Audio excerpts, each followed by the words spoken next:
What's up, guys? Welcome back to another Showdown breakdown. Where my turds at? Today, we're breaking down the Packers at the Vikings, Monday Night Football, the Showdown. Now, some important things to note. There's a lot going on with the Vikings and the running back situation. We're going to get into all of that, but we start with the numbers.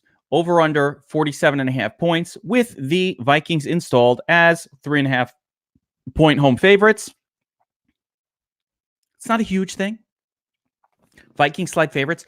The Vikings have nothing to play for here, really. They're pretty much locked into the playoffs. And I believe the Packers are pretty well locked into the playoffs as well. So neither one of these teams has a whole lot to really be playing for per se. If I'm off on that, let me know in the comments section. I can see your comments as we do this. But not a whole lot to play for either team. And the big news is both Dalvin Cook and Alexander Mattison are going to be out in this game. Now let's get a little bit of the numbers here. Packers run defense, one of the worst in the league. That's why the whole Vikings running back situation is very interesting.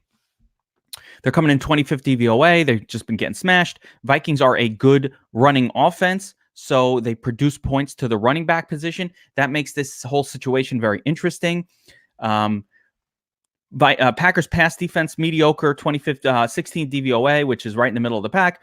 And the Vikings passing offense has been pretty good as well. So the Vikings set up pretty well here. Vikings, on the other hand, are a very good defense against the run this year, coming in 4th overall DVOA. They're especially good at home. We don't know how they'll look in this game, Monday Night Football. There are some Vikings narratives for primetime games that I'll get into in a second, but they're 4th overall in run defense. Pass defense, pretty good, 8th overall for the Vikings, although they do have a very big weak link in Xavier Rhodes, who used to be considered a strength, but has just been getting smoked all season long. Terrible. Sets up really well for Devontae Adams. So one interesting note is the Vikings or Kirk Cousins' ineptitude in primetime games. He has been known to just be terrible in primetime. Now, that's just a bullshit narrative. I get it. But I wouldn't be properly informing you if I didn't know. He's just been terrible anytime it's been a night game or primetime game throughout his career, going back more so in Washington. But it's just been a thing with Kirk Cousins that we have to keep in mind. So the other big narrative on this game is the running back situation for the Vikings. And obviously, last week, Dalvin Cook gets hurt. Hurts a lot of my lineups, too, when he did it. And Alexander Mattison was hurt. So we get this guy, Boone. Mike Boone, who's now one of the highest priced guys on the entire slate. Now let's see what he did last week after people saying he's a pass catching back, right? I don't see that. After Dalvin Cook came out of the game, he came in, he got 13 carries, got 2 touchdowns. So he ends up putting up a big score. Whenever this happens, understand that the fantasy community has now seen with their eyes this guy, this Mike Boone, put up 2 touchdowns in a game. So now we believe that he's like this elite guy. And a lot of people are rolling out Boone in their championships season long. He's going to either be the legend of Boone, just like the CJ Anderson legend of last year. This guy comes out of nowhere and leads you to a championship. Or he's going to be forgotten. The GOAT in a bad way. Not the greatest of all time, but the GOAT, in a bad way. So we'll find out tonight what happens with him. A lot of people are playing this guy. A lot of people playing him. People say, oh, I'm playing Boone over Fogel. I'm not playing Saquon Barkley. I'm playing Boone. You know, I actually had people playing Boone over like a really, really good play. So I don't blame him. I thought the hard choice, well, it doesn't matter. Boone. All I see, though, is Boone is priced up right here with elite pass-catching people. Well, elite. I don't know about that. But he's right below, you know, sort of the really, really good plays on the slate for whatever that's worth. Where's Cousins? There he is. I mean, Cousins, Boone. You know, it's not that different in price. Diggs, Boone. Not that different in price. Pretty crazy. Thielen below Boone. So there we go. Pretty crazy. Now, let's get some details on some of these other guys. Snap counts. Thielen returns last week. Didn't play a whole lot. Didn't have a ton of snaps. Just played a small percentage of the snaps last week. Now, it's really hard to glean much from last week's game because the Vikings just completely smoked the Chargers to the point where what can we really believe? Are you really going to run out Thielen too much? But at the same time, if they don't need the win, same idea. Are they going to run these guys out? There's risk with every Viking that just with like an injury situation or anything, anything hurts, they're just going to pull them real quick. That's the risk late in the season. They're in the playoffs. They made it. They're going. They're feeling good about themselves. They don't want to hurt. They've got injuries already. They don't want to hurt more people than are hurt on this team. So keep it in mind as you're building your lineups. The Viking side is a little bit more sketchy. So let's go through it player by player here, team by team. Since I started talking about the Vikings, we'll start with them, although I like a lot of the pieces, maybe from Green Bay more. But real quick, we've got Cousins. His prime guy is Diggs. Diggs is the best, weapon at this point to target. I like Diggs even more in games where the Thielen is in because, Thielen's almost a distraction. Diggs gets a little more open. So I'm fine with it. Mike Boone is the running back. Again, 9K. I'm just going to, very high owned, massive ownership. This guy's priced as a workhorse stud. He's not priced at a level of some sort of a turd. If he was turd pricing, this would be simple. Yeah, of course I'm playing Bruno. I don't fucking give a fuck. I'd be all in. But now he's the super chalk. And you'll see in the notes that we have discussion about it. Listen, these are showdowns, single game contests. What are you going to do? Do you want to go heavy on the chalk or do you want to go against the chalk? We talked about this every time. A couple weeks ago, we talked about it with DeAndre Hopkins. Last week, I was in here with Bobby Clinks talking about, man, we'd love, can we fade DeAndre Hopkins on that 3-game slate? Anytime you have chalk, anytime you have high owned, I try to look for reasons why we could potentially fade it. Now, this is a home spot. You got a running back against a bad defense. Okay, he scored 2 touchdowns last week. That's going to elevate the ownership massively. Okay, he'll probably have a good game. Okay, but you know what I haven't seen from Mike Boone? I haven't seen him catch any passes. And I understand that he can, and he is a, quote, pass-catching back, but he hasn't caught any passes. So what if they mix in Amir Abdullah for that? Might happen. Or CJ Ham at fullback getting the pass-catching work, and then you have just Mike Boone yardage, and if he doesn't get a touchdown, and he gets 80 yards, 8 points, and he burns everybody's lineup. So we know that running backs on Draftkings are less valuable if they don't catch passes. We don't know if Boone will catch passes. So that's one path to sort of a non-elite score from him. Another one would be if he just doesn't score a touchdown. Now, the Vikings are a run-heavy team. They probably are going to score touchdowns with him. But, what if they don't? So there are a few paths where this guy fails. So keep it in mind. Now, beyond Diggs, who's the number 1 wide receiver, and beyond Boone, who's going to be the top running back, I do not expect Madison to be in there. Correct me if I'm wrong. Game time decision. I don't see why they're going to run Madison out there if they don't need to. So that's where I'm going with it. Adam Thielen didn't have a ton of work last week. Should get more work this week. I like him. He's priced well. Very good.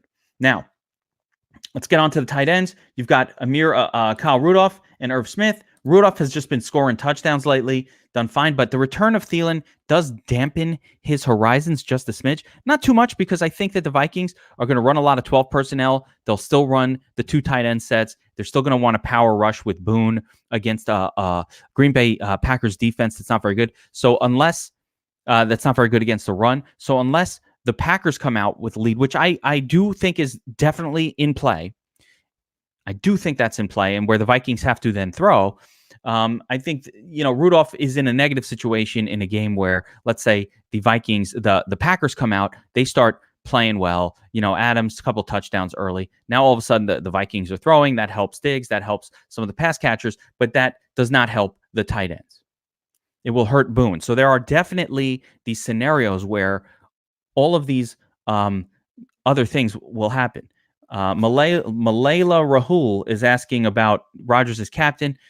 Generally, you can start a quarterback as captain, but it's usually not the best move. It could work with a Rodgers, but we'll get to Rodgers. We'll get to the Packers side. We start with the Vikings here, and we continue on through the rest of the Vikings team. Vikings defense definitely in play. Sure, they're at home. Look, at priced up a little bit too. So the Vikings defense is getting a little boost here. I wouldn't have a ton of them. Dan Bailey, the kicker, absolutely love kickers at 4K. It's a good price. Irv Smith is the other tight end for the Vikings. He will be on the field. He has scored touchdowns recently. Turd exposure, 3K, cheap. Here's a guy who I'm interested in, Amir Abdullah. Last week, and this is very interesting. So while everybody's on Boone, Amir Abdullah was in there, 5 carries. He got a couple of targets. He's playing also. He's got NFL experience. NFL experience. This guy was considered a starter for a minute, I believe, with the Lions. So, didn't work out. That's okay. It's okay. Dropped him from my dynasty team. Not holding it. But he's an NFL player. So definitely have some interest there. Olabisi Johnson, much less work now with Turd. Much less work with Thielen back. He'll be in there on occasion. Don't 20% like snap share, 2% exposure in your 150. Olabisi. CJ Ham, another guy. He gets targets. This is a fullback, but listen, Josh, DFS Up North is the GOAT. Well, I'll show you his notes in a second. But he likes CJ Ham a little bit. He's a Vikings fan. He watches all these games.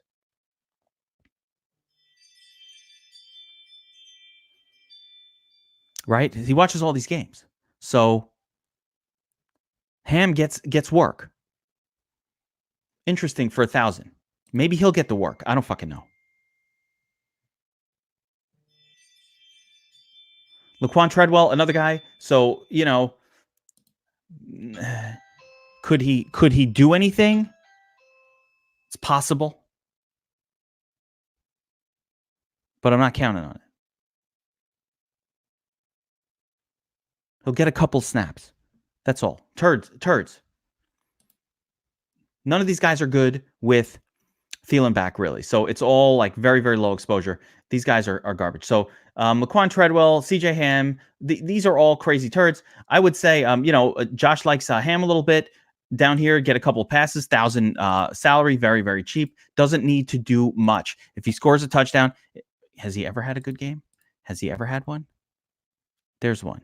Like if he got you the 8 points, I mean, but it doesn't matter what he's done in the past because that was when Cook and Madison were there. Now without those guys, there's more chance they'll just go to these secondary guys. They might not just exclusively use Boone. I don't believe Dubs that the Vikings have anything to play for here. So I don't believe that they do.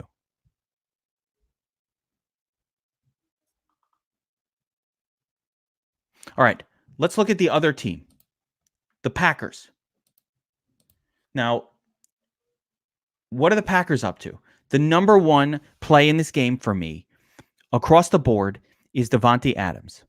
Why? Because he's going to be going up against Xavier Rhodes, who's terrible, and Davante Adams just gets volume, like he just does. So I think that Aaron Rodgers is going to be throwing to him. He's the top guy.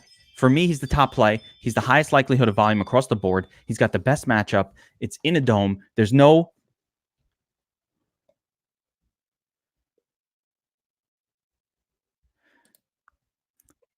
get some confirmation. This is not no.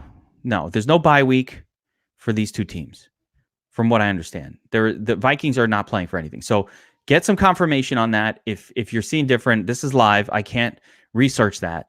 Confirm it. I don't believe that either team is playing for a bye. I know they're not playing for a bye. I don't know about the division.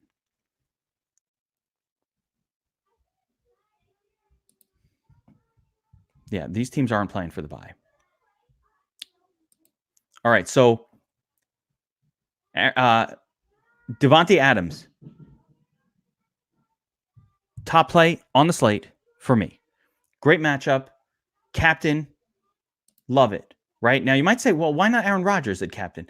Because for Aaron Rodgers, and this is important, for Aaron Rodgers to be the captain, he has to outscore Davante Adams. The only way that that's happening is if he spreads the ball around really well. That's not saying he can't be a cow. I'll have him some, but my top choice, because if he's just kind of focused on one guy, the wide receiver will accumulate points just faster. He just will. 100 yards, touchdown, 10 receptions. You're talking 30 fantasy points. Can Aaron Rodgers surpass that? Yes. But if he's doing it, he's got to be throwing healthily. There has to be a second player that's going crazy. Has to be. So it would be like Adams and who? Jones? Who are these other wide receivers that the pack, or like 3 or 4 of them all get touchdowns and go nuts? Yeah, there is a home game potentially here, but not a bye. There's nothing very serious to play for here. Doesn't mean that these teams aren't playing. It's just not that big of a deal. So that's the whole thing. They still have what to play for. But the Vikings have shown, the Vikings are much better at home. They're going to want to win this game. But they have shown that if even they're sniffing an injury, they're taking guys out. They want to be healthy for the playoffs. I mean, they've done it with Cook. They've just done that. They've kind of kid-gloved Thielen a little bit. That's where I was at with that. So let's keep going with the Packers breakdown. Jones, where am I? Davante Adams, top play on the slate. Aaron Jones, next up. Listen, Aaron Jones is boom or bust. He does not get volume. 13 carries, 17 fantasy points, 2 touchdowns made it. He needed 2 touchdowns last week to have the miracle come through, right? Before that, a lot of passing game work. It's up and down. 7 targets, 6 targets, 1, 0, 3. He's all over the place with his volume. Vikings defense is very good against the run. So there's some concern here. I would put Aaron Jones much less confident than I would be in Davante Adams. Adams, I pretty much know, is going to get 10 targets in this game. You're almost sure of it. Like, nothing's for sure, but you're almost sure. Aaron Jones will probably get 15 touches, but will he score 2 touchdowns? I don't know. If he's going to be 45% owned, and there's just risk there with him, especially with Jamal Williams, who comes in and sometimes gets the targets. Like 1-1, but here's an 8, here's an 8, and here's a 4, and here's a 5. It's all over the place with this team. Can't tell.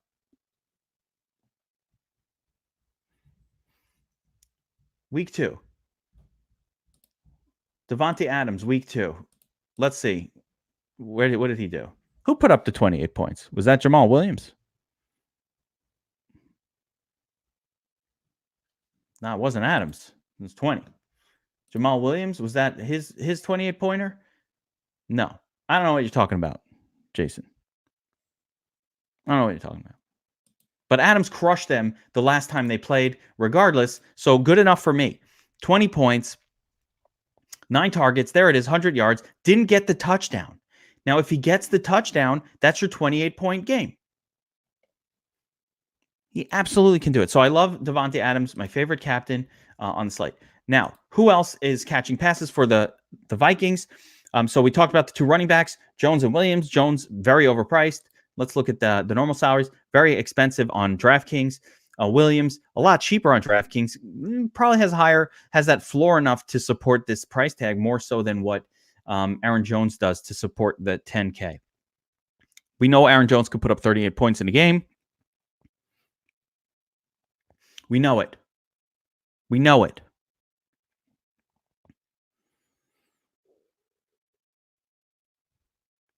But that doesn't mean he's going to do it this time. He's all over the place. And again, this is one of those spots where, you get a little bit going. There's a 44. There's a 52. Like, this guy has gone nuts in games. Oh, there's a 28. There we go. Aaron Jones.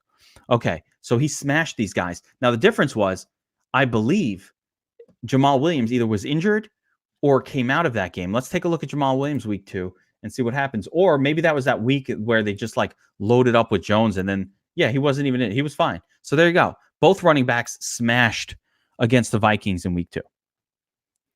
Take that for what it's worth. Could see more of that. Probably wise to expect more of it, actually. So there you go. They did do very well against them in week 2. Now, who else is Rodgers throwing to? He's got Lazard, who he's been sort of the de facto number 2. 3 targets. Not, it's not exactly tearing up the NFL, but he's out there doing his thing. Geronimo Allison, get a little more in terms of targets, but also 3-4 targets a game, not doing anything all year, has 1 or 2 good games. These are turds. Jake Kumaro, the rumor is that they're going to get him worked into the mix a little bit more. Had a big catch last week. Turd. Everybody who's not Devontae Adams, Lazard, Kumaro, Geronimo Allison, all playable, all pair with Aaron Rodgers type pieces, but all very shitty. Nothing special. They're all cheap enough though that you might need to force one of these guys in. That's how you make a lineup. You got to get a 2,600 in. You get Geronimo Allison in there. If he catches a touchdown, you win the tournament. That's how it goes. One of these guys will probably have a good game. I would not be shocked if Allison, Kumaro, or Lazard, one of those 3 have a good game. Now let's take a look at the tight end position. It's a fucking mess here with Williams. With Graham just barely getting any touches lately. 20% snap count in the past few games. It's funny because the Vikings are actually very attackable via the tight end, but I don't know. I think Graham is just a washed up player completely. He hasn't done shit all year. Had a couple good games, but he's just not even out there for most of the snaps anymore. It's been Mercedes Lewis who's been getting all the looks. And oh my goodness. It's been Mercedes Lewis getting all of the looks the last few weeks. Nah, that doesn't mean he's getting more touches. But again, turd, couple carries, 13 receptions on the season, got a touchdown one time. What's he going to do for you? The only thing that's going is he's 400. This guy will pop in your lineups in the Dom because he's 400 and he's getting snaps.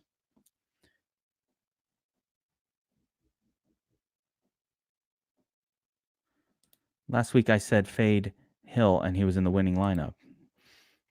Yeah, shit happens. Thielen or Diggs? My favorite is Diggs. Of the 2, he's out there more.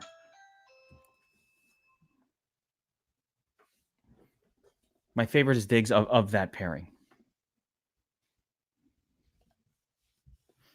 I don't remember saying fade Hill, by the way.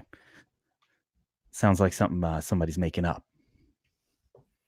Little make-up story. Little make-believe. But anyway, Diggs. Who do I like the most? I like Diggs more than Thielen. Diggs is out there every snap. Thielen only got like 20% of the snaps last week. I just said that 5 minutes ago when I was breaking down the Vikings. Okay, so let's take a look at the sheet.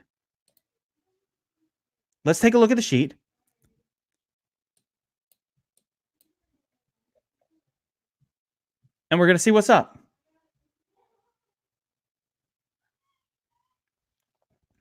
Now, for DraftKings, you've got Devontae Adams as your top pick on the sheet at the captain spot. 25%. Adams going to eat up Rhodes for lunch. Got Michael Thomas type upset in this game. Love him. Need a guy like CJ Ham or Amir Abdullah to make it feel good. So I'm all about that. Love Adams here. Remember, Cousins, I think he'll do fine, but there is the narrative of him stinking it up on primetime games, so we have to just keep that in mind. Now, the other guy, Aaron Jones, very, very captainable. He put up 28 points, as Jason said. The first time these 2 teams met, he can also dud on you. So I really like the approach that Josh took here in his notes, where he said, you know what, if you're not making Jones captain at this price, you can almost fade him in the flex because either he's smashing or he's probably not, or he duds. There's probably not enough in between that at this salary. For example, he would have to, for him to be a flex play but not a captain, he would have to essentially outscore Aaron Rodgers. And if he's outscoring Aaron Rodgers, he's probably the captain. So that's the whole kind of weirdness of that situation.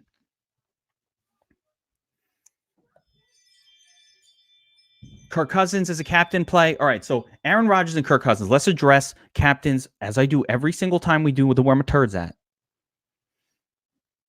Quarterbacks rarely are the captain. Last night, Pat Mahomes was the captain, the winner, right? And we talked about him. He ran one in for a touchdown, right? He ran one in. So that changes things. Aaron Rodgers can do that too. He could run in a touchdown. He could sneak one in. It's going to be very unlikely for Kirk Cousins to do that. it's more likely that Aaron Rodgers gets some points with his legs. So with Kirk Cousins, if he's going to be the captain, that means you need 2 or 3 of his pass catchers as flex plays. Why? Because if he goes crazy to Diggs, Diggs is going to be the guy. If he goes crazy to Thielen, Thielen's going to be the guy.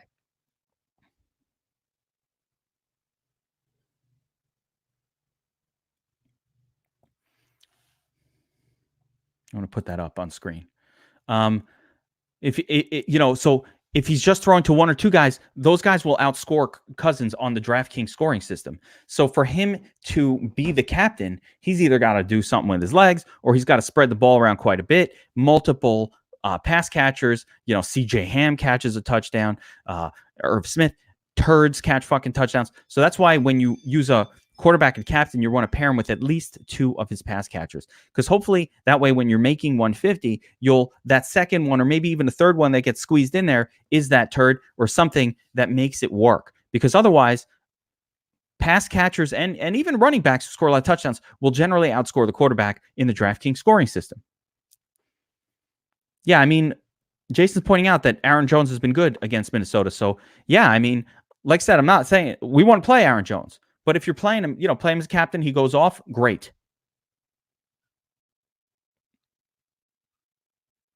But don't lock him in 100% is what I'm saying. For his price, Aaron Jones has been great. So we love Aaron Jones. But again, there's reason to say either go on DraftKings, either go captain or, maybe not use him. Fade in the flex and try to get leverage. We're looking for ways to get leverage on your opponents to do something a little bit different. So these are these areas that we have to check out. Okay, continuing through, Boone, 25%. That seems very high for me. I don't think I would do that on a guy who I don't think actually catches that many passes. But Packers rush defense is very bad, and Josh likes him for 20-25%, so I'm going with it. But it's another situation where I might say, you know what? Get that 20, get your exposure, but make sure not to have 100% exposure to this guy. Again, we want to kind of mix it up a little bit. Make sure we have some differences, uniquenesses in our lineup. But yes, everybody's going to want to play Boone. Thielen didn't do much last week, so, you play him in the captain. It's a hope and a prayer. That's it. But this is your group that I think are playable at captain. Jones, Adams, Rodgers, Diggs, Cousins. All of these guys are playable at the captain spot. If I have to choose my favorite, again, it's Adams, probably followed by Jones and then Diggs. I like position players. And even though, yes, that's not Dion Lewis, it's more of like tonight's Joe Mixon, or some shit like that. Or Dion Lewis catches pass. But yes, it could happen. Everybody played Dion Lewis. He did okay. He got 10 points. He actually made value, kind of. But, he killed your lineup too. Like, you're not winning the tournament with that. So if Boone is just a yardage and touchdown guy, then he gets 90 yards. It feels like a good game. Didn't score. He got you 9 points. You're dead. So I'm just saying that's probably not going to happen. But that scenario is in the realm of possibilities.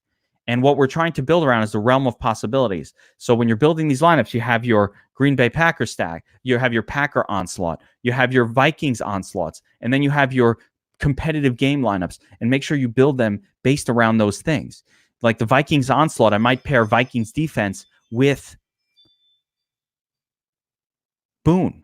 So the Vikings defense is smashing. Boone is doing his thing. You know what I mean? Like that. Onslaughts.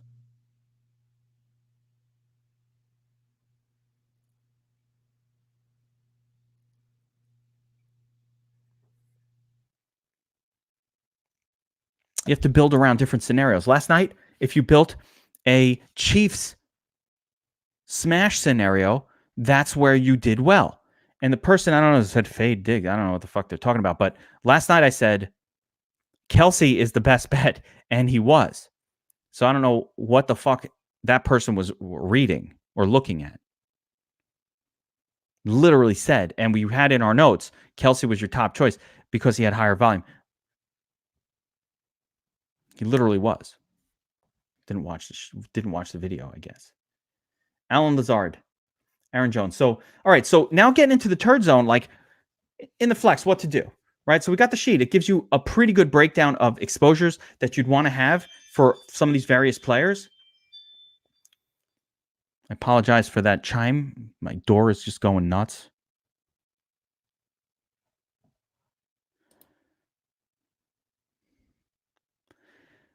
Tonight is a little weird. The expectation is that the Vikings will come out strong and dominate this game.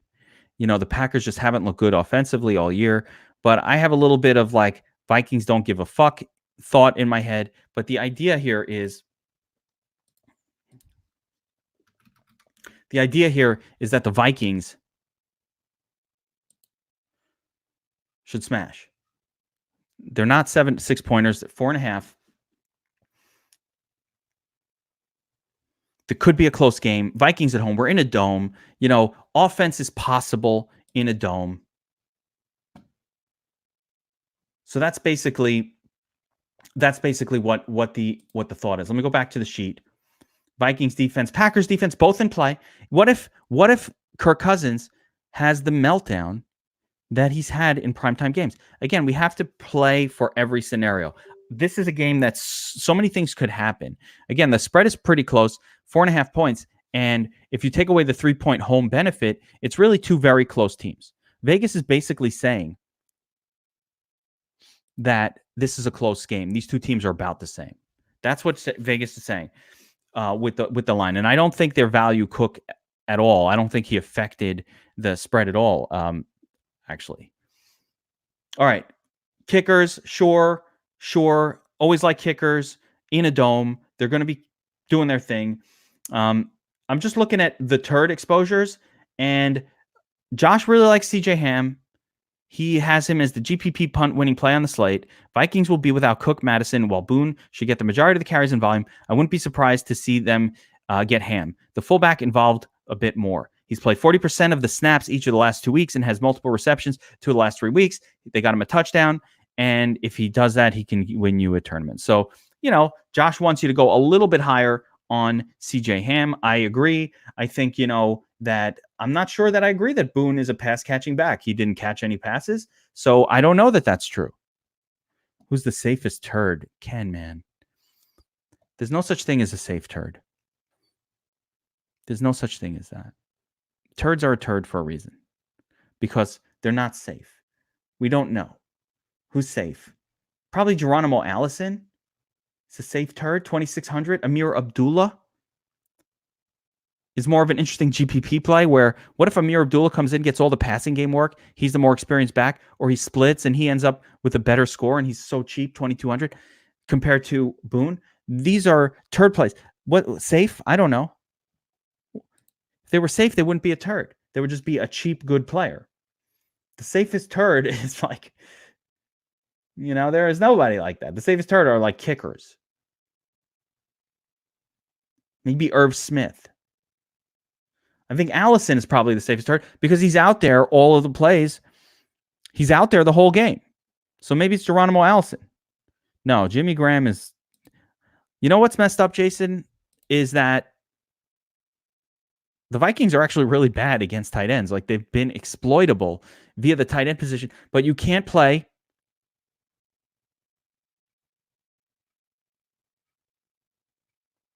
Jimmy Graham all that much because he seems like a shell of himself. All right, let's take a quick look over at the FanDuel sheet. Here we go. Now, FanDuel. What do we have in our notes? QB is king in FanDuel and will show up more often than any other position player. You essentially need to both roster QBs in the MVP and at least 50% in the flex in your lineups. You need to roster the quarterbacks on FanDuel. They have much higher floors. And quarterbacks accumulate points faster, essentially, on FanDuel. Or actually, position players, particularly receivers, accumulate points much slower on FanDuel compared to Draftkings. That's the difference. That's why we want pass catchers on Draftkings, and we want touchdown scorers or quarterback on FanDuel. Look who we've got. Jones, Cousins. I'm going to add in one more, though. Oh, no. I will include Devontae Adams. Although, again, it's very unusual for a wide receiver to wind up in the nuts on FanDuel. It's just unusual. The way the scoring works, it's rare. Let's take a look. I'm going to show you. Again, this is something I do on every single one of these. Most people don't listen. I get it. What the fuck? The fuck is that? Is that for tonight? Guys, 3-cent game.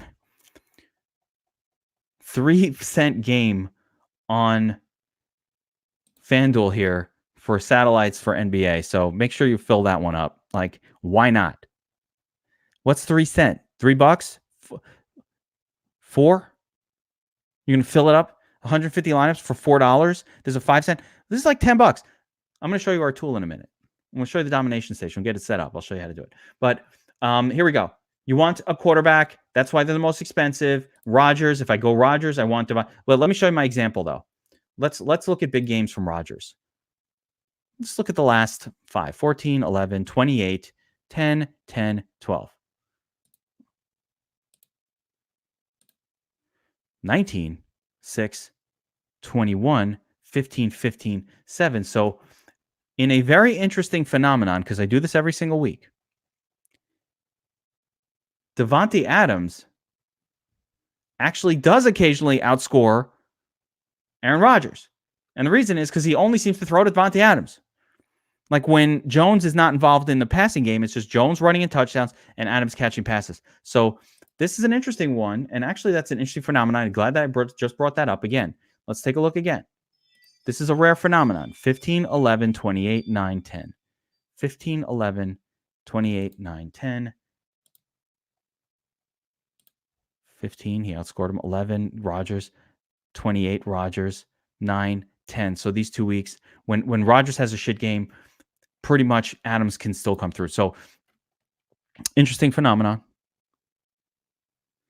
But most of the time, the quarterback outscores his pass catchers, especially when the quarterback throws to more than one guy. So for Rodgers to be the nut, you can't just pair him up with Davante Adams, who you almost definitely would want to. You need to find a turd to squeeze in there as well. That's a Lazard. That's a Kumaro.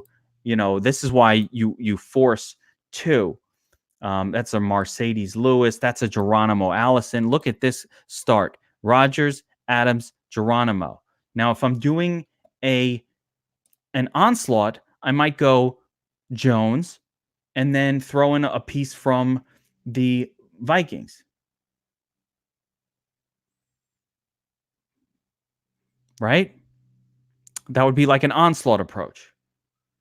Get a little Dan Bailey going in there. Onslaught. That's a perfect. Now I could do a different version of this onslaught where I go, all right, let's put a different turd in as my Jamal Williams. Okay. Alan Lazard. You could just go right through it. Kumaro, Jimmy Graham. You just go through it. One at a time. Right? Flip side, we've got Amir Abdul. We have a lot of turds on FanDuel that can open up the salary. Abdullah, Ham. Where's Ham? Ham, 5K. Look what you could do. I want to do a more balanced. I can get Diggs in here and Boone.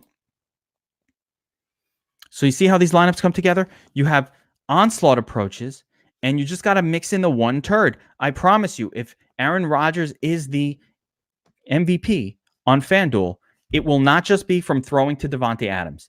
It won't. It'll be Adams and Jones, Adams and Lazard, Adams and this one, Adams and Mercedes. He needs 2.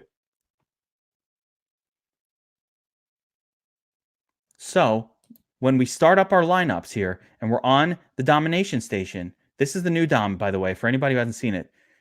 Little addition. We got our little team logos in there. Very beautiful. I've also, there's some changes to the functionality of single games, which is really cool as well. But here's my captain spot, right? So first thing I'm going to do is make a rule. If Aaron Rodgers is captain MVP, no less than 2 of, ready? Adams. I'm including Aaron Jones in it because he throws to Jones. So sadly, I've got to include him in this mix, although I don't really want to, but I'm going to. I don't want to. I'm going to. Then we have to add in the turds.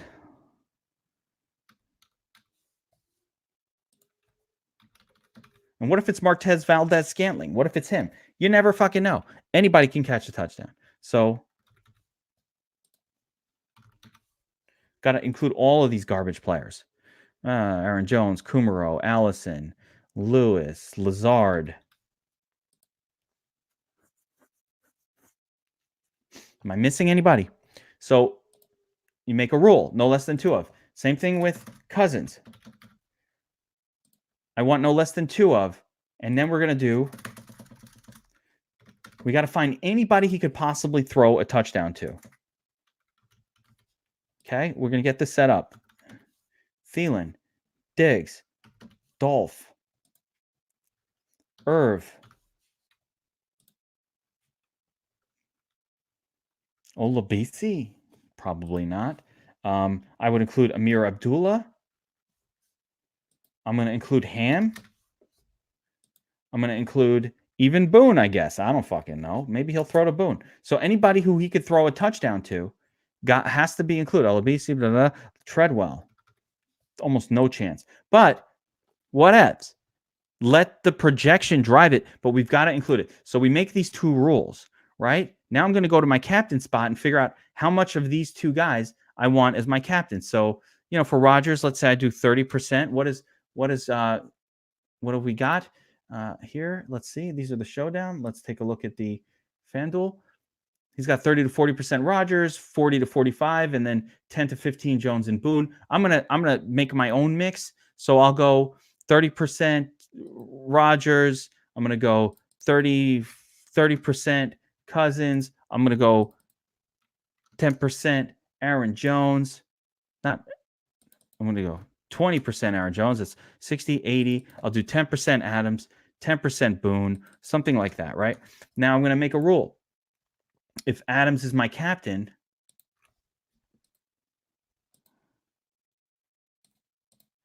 then I don't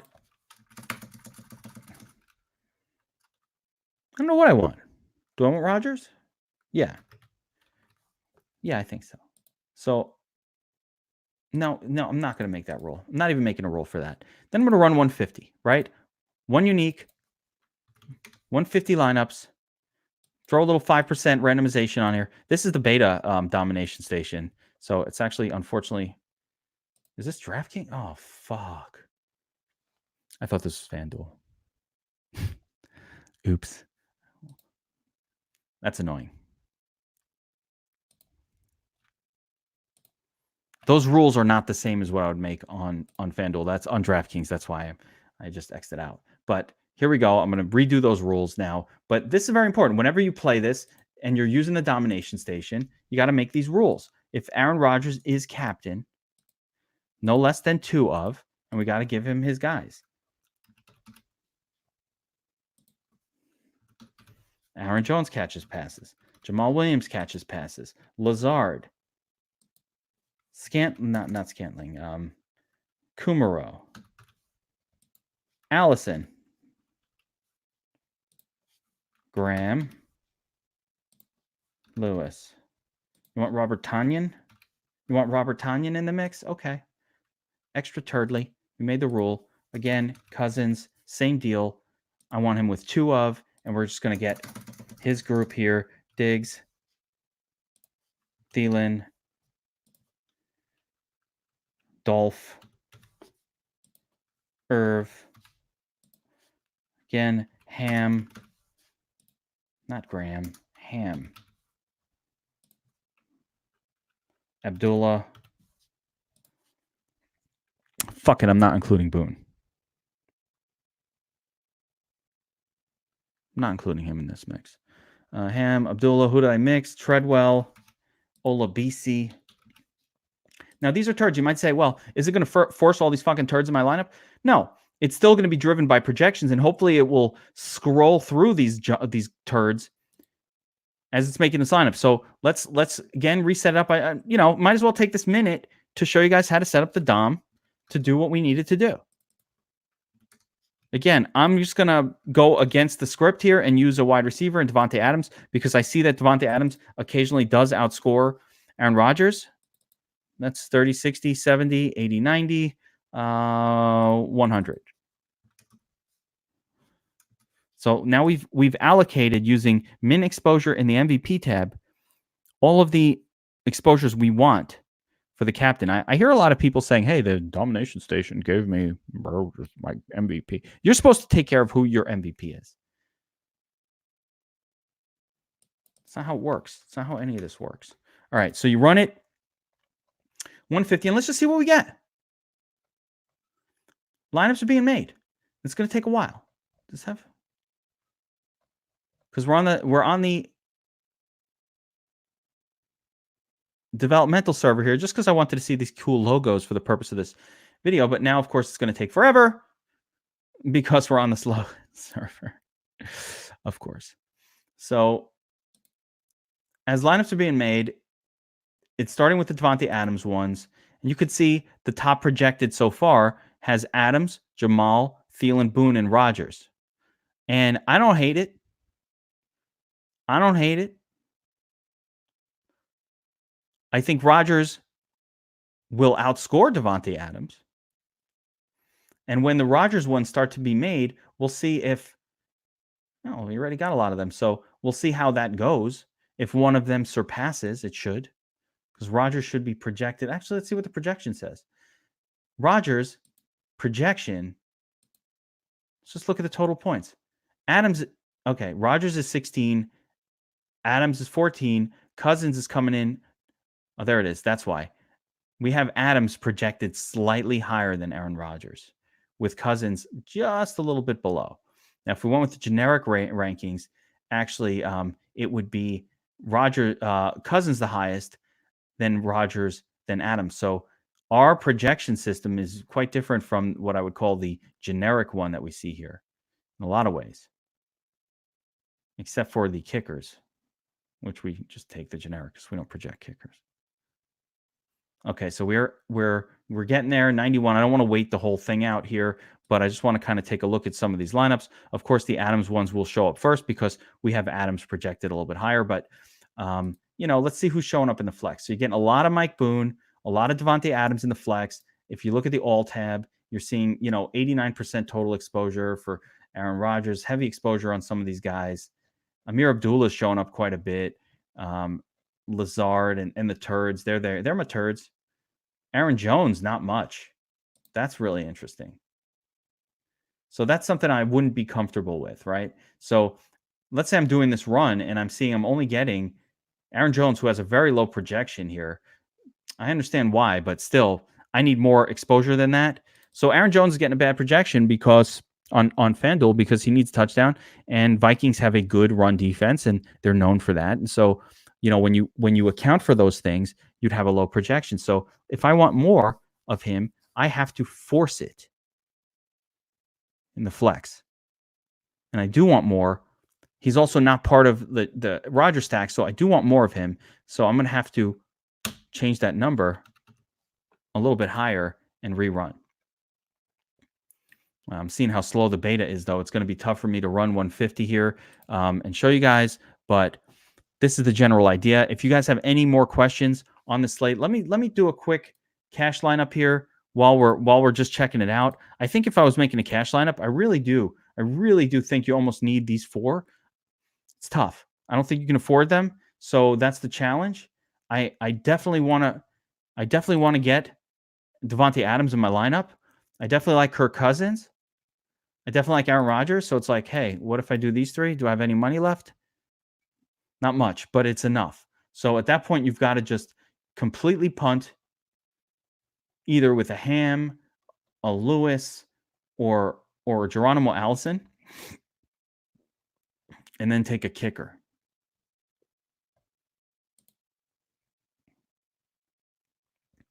It's the only way to get it to work. The other way would be to essentially avoid one of these quarterbacks or Davante Adams. I don't see it. So this is probably how I would go about it. Or I might go, is there somebody at 10K interesting? No. So there's nothing you could really do with these three other than go all the way down to 5K with a Ham, who is probably going to give you a 0 or a 2 or some horrible score. Yeah. Adams should kill Xavier Rhodes. Even when Xavier Rhodes was good, Adams was crushing him. Now Xavier Rhodes is not good. Like, his ranking is terrible. But here you go. If you try to get these three in there, you really can't do anything else. And I want Jones too. So it's like, hey, wait a second. Can I even do that? No. So now you have to figure it out. This is your stud group. We also want Boone. We also want Diggs. That's the group. They're all high priced and for good reason. Now, if I give up Jones for Boone, I still can't make it work. So you cannot have these three. or if you have these 3, then everybody else needs to be a turd. If you only go for 2, let's say I forego Rodgers, right? And I assume, here's an interesting way of looking at it. I assume that if Rodgers is doing anything, Adams is getting it too. And that's not the kind of assumption I like to make in a cash game. Then put Cousins in here to balance it out. Still need a turd. But now you're kind of getting like Boone and Diggs. I don't love this. I definitely don't love this. Feels more GPP. I have a hard time, like I said, in a tournament, just not in like a cash game, just not wanting all 3 of these guys in there. And normally it's funny, we want the running backs, but man, I think I guess you could do that. You could go that, and then this. But again, even if you do that and put CJ Ham in, who's probably a 0, all you got to is Thielen. Thielen could get you a really low score too. So there's not a lot of ceiling here. And at that point, I might as well just get my guy in. So very tricky. Always tricky for cash games in the single game contests. My general assumption is I don't always play them. Most of the time I don't, because it's tricky. But this is a fun showdown for the purpose of mass multi-entering. So that's going to be my focus. Of course, that 3 cent and the nickel contest and the quarter and the dollar. Don't go crazy on Fanduel. Don't go crazy in showdowns. One last little note before I let you guys go. I just want to tell you guys something general about mass multi-entry and how you should think about it. Especially for DFS Army subscribers who are watching this, because you guys have access to the Domination Station Optimizer, so you have a tool that can create 150 lineups real quick. And, again, our members have won the showdowns every single time pretty much since it was invented. As soon as we released this for the Domination Station last year, we were crushing these. We were taking them down on the regular, and we've continued to. We've won almost every one for NFL. Like, it's hard for me to remember a time when we didn't have members hitting the nut score in these contests. There have been a few, but it's pretty rare. A lot of times we don't even post them because these FanDuel ones, you can win it, and it's not even a big number. It's like, I won, but I tied with a lot of people. That's usually where you win it.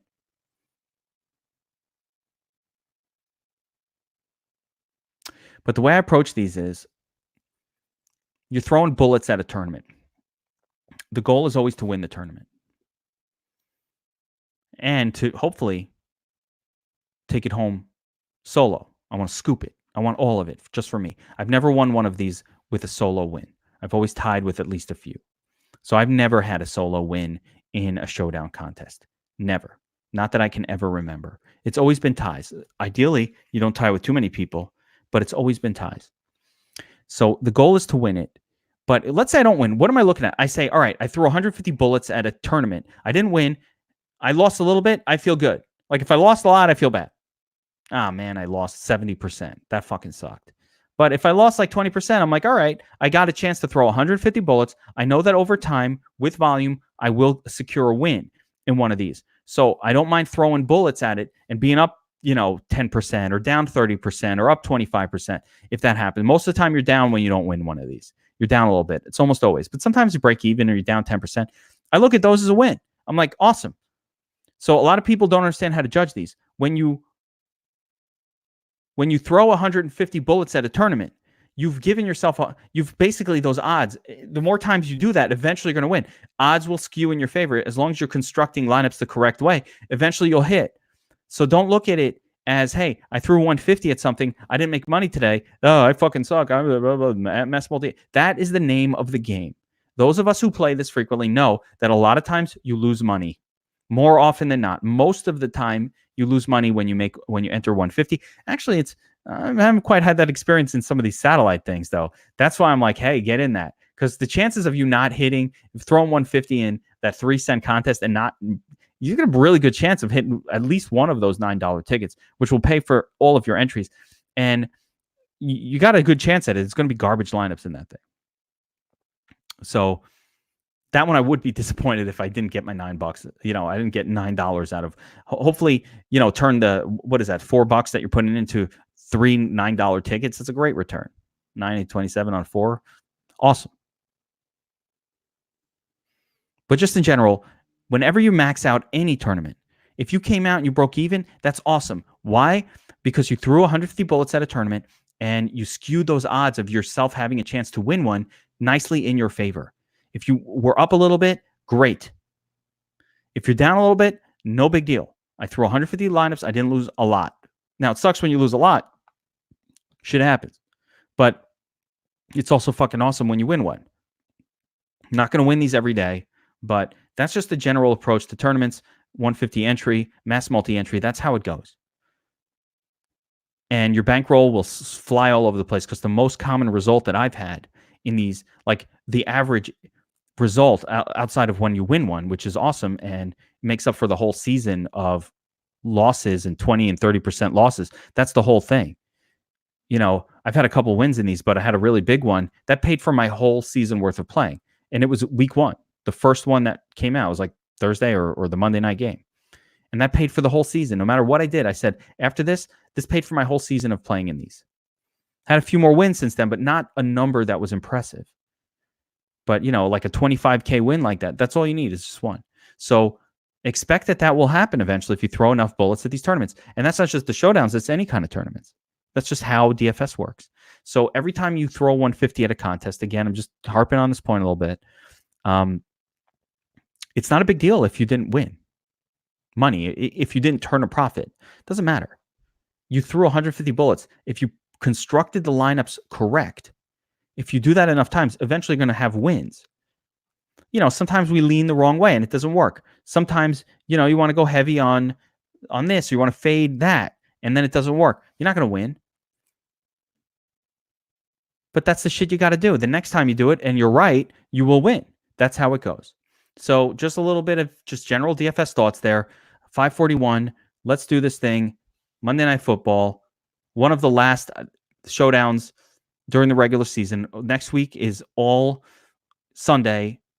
No prime time. No nothing. One day. One bite. Everybody knows the rules. That's what's going to be next week. And it's a weird week with teams and a lot to play for. We're going to be all over it. I love the last week of the season. It's really interesting. Research can get you a long way. We'll figure out who's got what to play for. All of that. And then we get the playoffs. And the playoffs will have lots of showdowns. So we will be back for those. So let's get it tonight, guys. Good luck, everyone.